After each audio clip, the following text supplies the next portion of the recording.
All right, now our next presenter will be actually our discussant, Dr. Nancy Lin from the Dana-Farber Cancer Institute, who will be discussing GS507 and 508. Told I should stay on this step stool. I'd like to thank the organizers for inviting me to discuss the previous two abstracts focused on mechanisms of driving CNS metastasis in breast cancer. How do I go forward? Here are my conflicts of interest. And here are the two abstracts that will be discussed as presented by Dr. Satelli and Dr. Hu. The brain is a frequent site of metastatic dissemination and occurs in about half of patients who have HER2-positive metastatic breast cancer. Perhaps less well known is that about 25 to 50% of patients with metastatic triple-negative breast cancer will develop CNS disease. The rate of CNS metastasis is lower in those patients with ER-positive metastatic breast cancer, and this could be because of an inherent reduction in the biologic predisposition to metastasize to the CNS, but it also could be a result of endocrine therapy and CNS efficacy. As you've seen earlier, younger age appears to be a risk factor for the development of brain metastases, and this appears not only because of the enrichment of subtypes such as HER2-positive or triple-negative, but also an independent factor even after adjusting for biological subtype. And so in this analysis, you can see a twofold risk in the incidence of brain metastasis in those patients under the age of 35 versus those over the age of 60. So the team that presented the first abstract have previously published work looking at the effect of estradiol on the brain metastatic potential of triple-negative breast cancer. And so what they did is overactize mice and then either supplemented with premenopausal levels of estradiol, placebo, or letrozole. And at that point, intracardiac injection was performed either of one of two triple-negative breast cancer cell lines, 4T1 or E0771. And what's important here is that this model is immune competent. And what they've previously demonstrated is the presence of estradiol increases the brain metastatic potential of triple-negative breast cancer in their preclinical models, both in the immunodeficient animal as well as the immunocompetent model. And so you can see that there's an increase in both the number as well as the volume of brain metastasis in the presence of estradiol as compared to oophorectomized mice or letrozole plus oophorectomy. In addition, what they have demonstrated through a series of experiments is that estradiol may exert its effects via induction of ER-positive astrocytes, which then create a microenvironment conducive for brain metastatic potential. And so what the authors have now done is to look at the effect of estrogen and estrogen deprivation in mice with established brain metastases. So in this set of experiments, mice were oophorectomized and supplemented with premenopausal levels of estradiol. The tumors were allowed to grow up in the brain, and then at that point, the mice were treated with radiation in one of three estrogen conditions, either estrogen supplemented, estrogen withdrawal plus vehicle control, or estrogen withdrawal plus letrozole. And here's a summary of the experiments showing, there's a typo here, showing that in an immune competent model that there in fact is an effect of estradiol when that reduces the efficacy of radiation therapy and compared to the other conditions. Sorry, this is a typographical error. This should be say immune competent model, but in the absence of radiation, that estradiol itself does not have as much of an effect. However, this effect is abrogated in the immune-compromised model, suggesting that there's an immune-mediated mechanism by which the estradiol condition affects radiation therapy responsiveness. And they later go to show that there are, in fact, differences in immune populations, both early and late. So in this model where the metastases have not yet grown out, but after intracardiac injection, you can see that there is an increase in microglia activation in the oophorectomized and letrozole animals versus the estradiol-treated animals. And later in colonization, again, what you can see comparing the estradiol condition versus the oophorectomized or letrozole condition is that there's repression of T and B cell recruitment to the brain associated with estradiol exposure.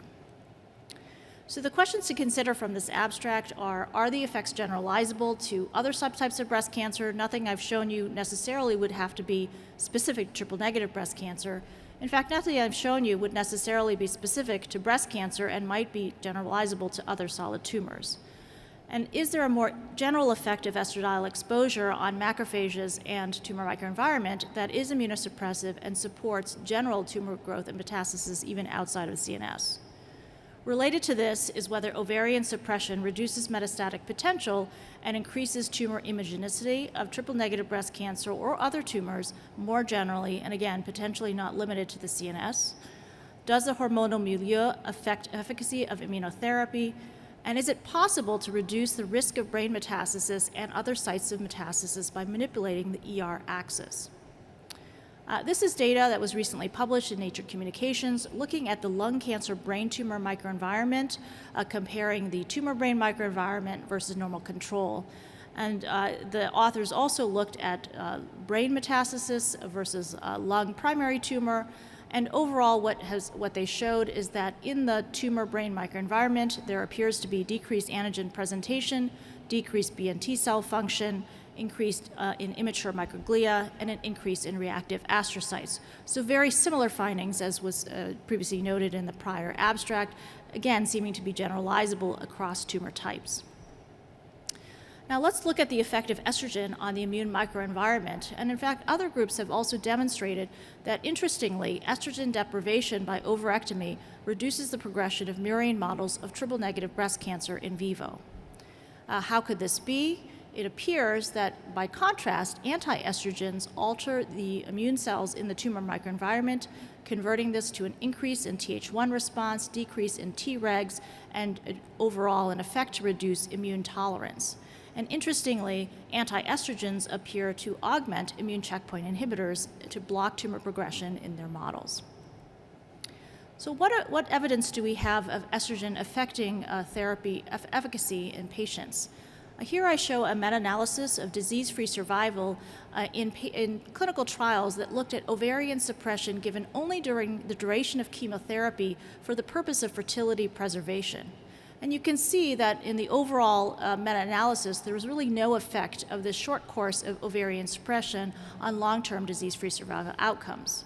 However, the patient populations in these studies were very different, and the outlier here is the POEM SWOG study, in which 100% of patients were hormone receptor negative, as that was an eligibility criteria. And here there's this sort of interesting and funny signal that favored the LHRH agonist in terms of disease-free survival. Shown here are the Kaplan-Meier curves for disease-free survival on the top and overall survival on the bottom in the POEM study, showing superiority for both outcomes in ER-negative patients treated with gaserelin only during the duration of chemotherapy. And while this may be just a statistical fluke based on small numbers, it is conceivable, given that we know that TILs are predictive of chemotherapy benefit, that manipulating the immune microenvironment via ovarian suppression may conceivably have an effect on the efficacy of chemotherapy. I'll point you to two interesting articles, and I'll acknowledge Professor Aaron Goldhirsch, who was the last author of both, looking at the effect of ICIs by sex. And here are the sex-specific pooled hazard ratios in this meta-analysis associated with immune checkpoint inhibitor therapy. These studies predated the widespread use of immunotherapy in breast cancer, as the trials that were included only went up to 2017. However, what they demonstrated is that for melanoma, non-small cell lung cancer, whether first or subsequent line of therapy, whether CTLA-4, PD-1, that the hazard ratio for benefit of immunotherapy was consistently better in men, as shown in the blue boxes, as compared to women. And this suggests that there may be an effect of the hormonal milieu on immune therapy efficacy. Now, I tried to look to see whether we could glean anything from the published breast cancer literature, and it's pretty difficult to do so. Here, recently published data from Keynote 522, and you can see that the age cutoff that they present in the forest plot is a cutoff of 65, so you really can't make any inferences from the data. So the second abstract to discuss is about soluble ecadherin. We know that there is a high risk of CNS involvement in patients with inflammatory breast cancer. In patients with stage 3 disease, about a 2-year cumulative risk of 13%, and in stage 4 disease, about 25%. And in a recent series published by Lauren Warren from the Dana-Farber group, you can see that at 5 years, the risk of CNS metastasis in stage 4 de novo IBC patients reaches as high as 42%. E-cadherin is a tumor suppressor protein, and loss of E-cadherin is associated with EMT. Now, if this was necessary for metastasis, you would expect that metastatic lesions should have uniformly lost E-cadherin, but in fact the opposite is true, and E-cadherin expression is frequently maintained in metastases.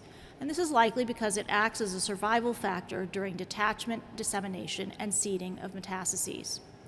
And how could it have its dual functions is potentially because of functional regulation of E-cadherin to underlie these multiple actions. Importantly to the abstract, E-cadherin is expressed highly in IBC and in IBC tumor emboli. So as you've seen, the authors demonstrated that higher serum soluble E-cadherin levels are associated with poor overall survival and an increased risk of brain metastasis. One thing that the authors have not shown is the incidence of other sites of metastatic spread, i.e., is this a specific effect of metastasis to the brain or really a distant metastatic risk factor in general? What they also demonstrated in these preclinical models is that forced overexpression of soluble E-cadherin promotes brain metastasis in the SUM149 triple-negative IBC model, and this went up to a 100% risk of CNS metastasis.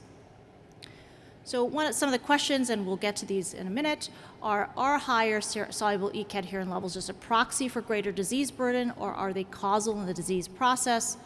And again, is there a specific effect on brain metastasis risk that is separate from the risk of metastatic spread? So we've seen data that just presented that soluble E-cadherin in these IBC models promotes invasion, migration, as well as anchorage-independent survival in these IBC models. And here's an example showing the percent of apoptotic cells in this experiment was lower in the presence of soluble E-cadherin. And they've postulated that the reason for the brain metastatic potential is that one of the effects is to induce reactive astrocytes, shown here, and that this is potentially via NF-kappa B signaling. So what is the implication of this? The implication, I think, is that it opens up a potential target, and in fact, it's been also shown by other groups, including the group led by Barry Gumbiner, that modulation of E-cadherin may alter metastatic potential. And so in this model, activating antibodies are antibodies that actually cause activation of E-cadherin at cell surface, increased adhesion, and less migration invasion. And they have a control of a neutralizing antibody that binds E-cadherin but does not activate adhesion. And as you can see here, in the activating antibody condition, this actually reduces the lung metastatic potential. And the question is whether such models would also reduce brain metastatic potential.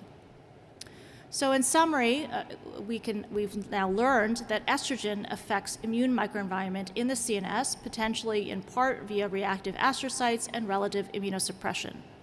And that estrogen deprivation may have anti-tumor effects even in ER-negative tumors via immune mechanisms. And I think there's an open question about whether this is really restricted even just to breast cancer and may be a more generalizable phenomenon. Levels of soluble E-cadherin appear to be prognostic in breast cancer, and it looks like soluble E-cadherin promotes metastasis, including to the CNS, potentially via induction of reactive astrocytes. And finally, both abstracts suggest potential new targets and strategies to prevent metastatic spread, including, but I think not limited to, the CNS. Thank you for your attention. Thank you, Dr. Lin, for very elegantly putting together, or giving your perspective on the last two abstracts.